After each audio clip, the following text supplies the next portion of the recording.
Hi, my name is Johanna. I'm Shanley. I'm Katie. And I'm Megan, and welcome to Buzz Books. Today we're going to be talking about the strong, independent woman Chrysalis from the fantasy novella Daughter of Regals. Daughter of Regals was written by Stephen R. Donaldson and was published in 1984. It could be Stephen, but for our purposes, we've decided it's Steve. Steve. So to start out with some plot summary and also analysis of Campbell's 12 steps. So we start in the ordinary world, which is basically Chrysalis describing what her world is like. So there are 3 kingdoms, each ruled by a king or a queen, and then the regal, who is supposed to rule over them all and tell them what to do and be like, hey, quit fighting and share things. And there are also in this world things that are real with a capital R, and creatures with a capital C. Oh, C is that one. Yeah, definitely that one. C.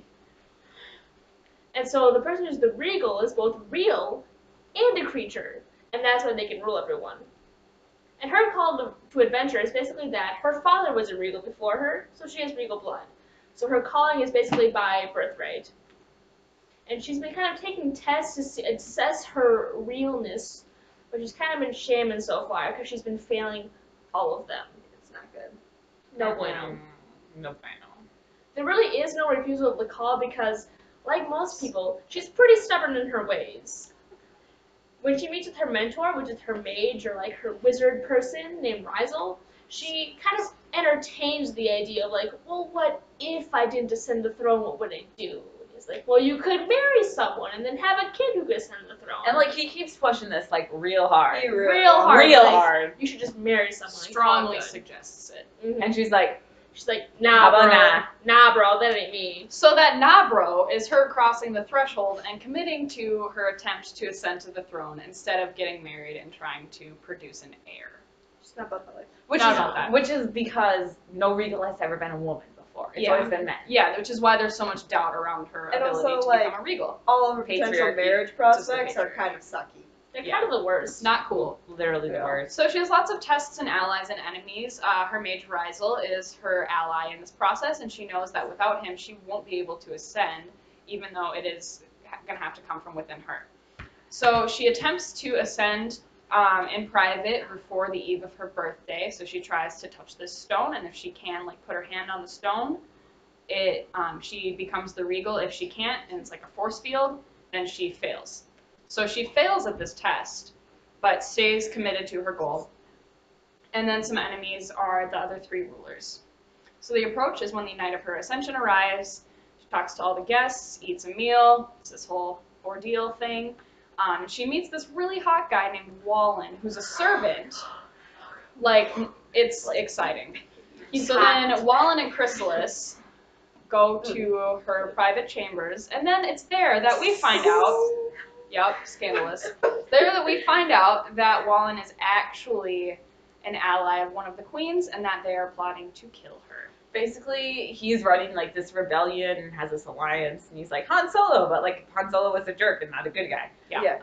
And so her reward is basically that she's able to overcome these folks, and she gets another chance, like to get to the throne room and try and ascend the throne. And her road back is this journey of trying to get to the throne and touch it and like prove that she's a real creature, capital R, capital C.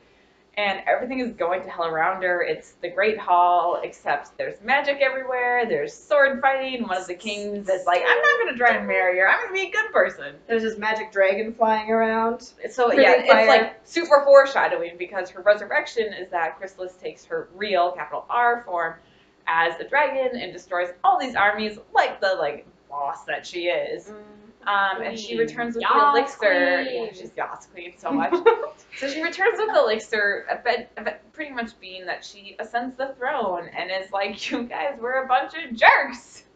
So let's solve this. We're gonna put people to good use and like rebuild the area and not try and fight and kill each other and all of this jazz. And like, I'm a lady, but like, I'm gonna still be a dragon, which I can relate to on a spiritual level. Yeah, no kidding. From a critical commentary standpoint, Daughter of Regals follows many of the common fantasy fiction motifs. So there's magic, There's people turning into animals and wizards channeling the elements. The real world doesn't exist. It takes place solely in this kingdom.